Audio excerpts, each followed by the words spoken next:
Let's continue with our uh, perpetual stock pricing models. In the previous example, we had a preferred stock where the dividends were fixed. They don't grow over time, they don't shrink over time. That type of a model might be appropriate for preferred stock, but when it comes to common stock, companies that pay a dividend on common stock like to grow the dividends over the long term. The typical company tries to shoot for a target growth rate in dividends, something like 2%, 3%, 5%, whatever the case might be. If you look at the dividend stream of a company like Johnson and Johnson, you will find that they try to grow their dividends by about 10% per year every year. In some years, the growth is higher than 10%. In other years, it's lower than 10%. But on average, they try to shoot for a growth rate of 10% per year. So here's our common stock pricing example with a dividend stream that grows constantly. We have here Genentech stock, which is going to pay a dividend of $1.25 next year, and the dividend is likely to grow at a rate of 10% per year forever. If you're a potential investor, you want to know what the price of this stock is. And if you don't invest in this stock, the uppermost question in your mind is, where else will I put this money? Okay? So you examine other investments with similar risk and you conclude that those other investments are offering investors a 15% rate of return. So that would be appropriate for Genentech stock also. So in that sense, investors require a 15% rate of return on Genentech stock. Let's just look at the dividend payments on Genentech stock for the next 2-3 years. Okay, we know next year the dividend payment, which I'll call DIV1, is $1.25. In the following year, DIV2, the dividend at time 2, the dividend at time 1 grows by 10%. So let's take the dividend at time 1 and gross it up by 10%. So take $1.25 and gross it up by 1.1 and you arrive at $1.37.5. You might wonder how a dividend payment can be in fractions of a cent. Guess what? This is not unusual at all. Typically, investors don't buy like one share of stock. They typically buy 100 shares or 200 shares. Those are known as round lots. So suppose you own 100 shares of Genentech stock. At the end of 1 year from today, Genentech will send you a check for $137.57. If you own 10 shares of Genentech stock, they'll send you a check for $13.75. But suppose for some strange reason you buy only one share of Genentech stock. Okay, in that case, they'll send you a dividend check for $1.38. The following year, the dividend at time 3, which we'll call DIV3, is the dividend at time 2 grossed up by 10%. So let's take $1.37.5 and gross it up by 10%, and that comes to $1.51 and 1/4 of 1 cent. Basically, you get the idea. This type of growth keeps going on and on and on forever. Now, you want to find the present value of this stream at 15%. How are you supposed to find the present value of a stream that keeps growing forever? Well, it turns out that there's a fellow called Myron Gordon who figured out a very simple mathematical expression to discount a stream that's growing constantly. That model has come to be known as Gordon's growth model. And it says that the price at time 0 of a dividend stream that grows constantly at growth rate G is the dividend at time 1 discounted by the difference between the required rate of return and the growth rate. So in fact, it turns out to be a very simple arithmetic expression. Let's apply this expression to our problem. We are looking for the price at time 0. That's equal to the dividend at time 1, $1.25, divided by the difference between the required rate of return, 15%, and the growth rate, 10%. 15 minus 10 is 5%. So essentially take $1.25 and divide it by 5%. And it turns out to be $25. So $25 would be the right price to pay for this Genentech stack.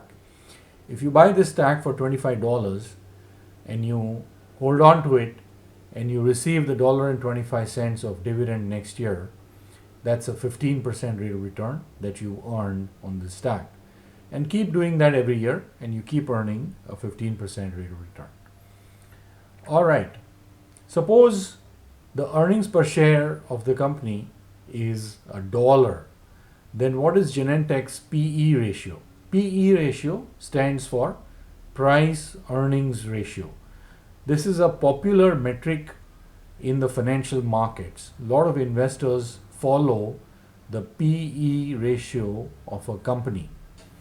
So earnings per share is an accounting number that tells you what the profits of the company are divided by the number of shares outstanding. So that gives you profit per share or earnings per share. So for this company, you are told that it's $1. So if you take Genentech's price, $25, and divide it by the earnings per share, which is $1, the EPS figure turns out to be 25. What does this EPS figure indicate?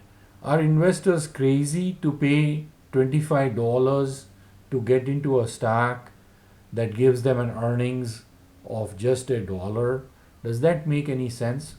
Well, it turns out that the PE ratio is an indicator of growth. When the PE ratio of a company is high, that means investors are expecting the revenue and the profits of the company to grow. How high is a high ratio?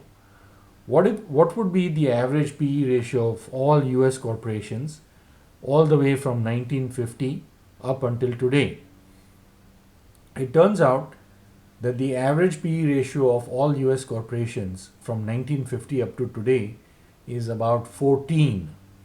So a PE ratio of 25, which is higher than 14, would suggest that Genentech is going to grow in the future, which is really what our stock pricing model is also telling us, right? If you look at the dividend stream, the dividends are growing every year by 10% per year. If the PE ratio of some company is less than 14, that doesn't mean that that company is bad. It's just that the company is unlikely to grow, okay? So PE ratio is a measure of growth. All right. Now Gordon's growth model is a very simple model to use, but the output that you get from the model is quite sensitive to the inputs that you put into the model, okay? So when you use Gordon's growth model to price some stock, you must have a lot of confidence in the numbers that you're putting into the model, okay? I just want to demonstrate to you how sensitive the output from Gordon's growth model is to changes in the underlying inputs, okay? So suppose we did what if types of calculations. What if the growth rate on the dividend stream on Genentech falls to 6%? What if it rises to 14%? Let's look at 6% first, okay? So Gordon's growth model says the price at time 0 is the dividend at time 1 divided by the difference between the required rate of return minus the growth rate. So if I plug in this new growth rate, the dividend remains the same, the required rate of return remains the same, the growth rate falls from 10% to 6%. So 15 minus 6 is 9%. $1.25 divided by 9% gives you $13.89. Previously, The growth model was telling us that the price of this stack is $25. Now when you cut the growth rate to 6%, the price of the stack is almost half. It's a little bit more than half, but you can see how sensitive the outputs from the model are to the inputs into the model. What if we revise the growth rate to 14%? Let's see what happens to the output from the model. Again, the expression for the model is right there, and if we put in the right inputs, $25 divided by 15 minus 14, 15 minus 14 is 1%, so $25 divided by 1%, $125. Wow! If the growth rate rises from 10% to 14%, our stock price quintuples, okay? It's 5 times what we had originally. From $25, it goes to $125. That's a dramatic increase, and you can see how sensitive the outputs from the model are to the inputs. So when you use Gordon's growth model, you must have a lot of confidence in the inputs that you're putting into the model. You must be confident that the next year's dividend is going to be the number that you're using in the model. You must be confident that the required rate of return is whatever it is that you're putting into the model. You must be confident that the dividends are going to grow at the rate that you're going to apply to the model. So what we've done in this module is we have taken the concept of a corporation that has finite life, and we learned how to value a corporation that has finite life, but we recognize that when some entrepreneur starts a company, they want it to grow and they want it to last forever. So we really need to have perpetual models for pricing stack. The first perpetual model we saw was one where the dividends didn't grow at all, and we used it to price the preferred stack of Mellon Bank. That model was appropriate for preferred stack because we know that the dividends on preferred stack are constant. Then we recognize that companies like to grow their dividends over the long term. Well, in that case, we can use the constant dividend growth model, which has come to be known as Gordon's growth model.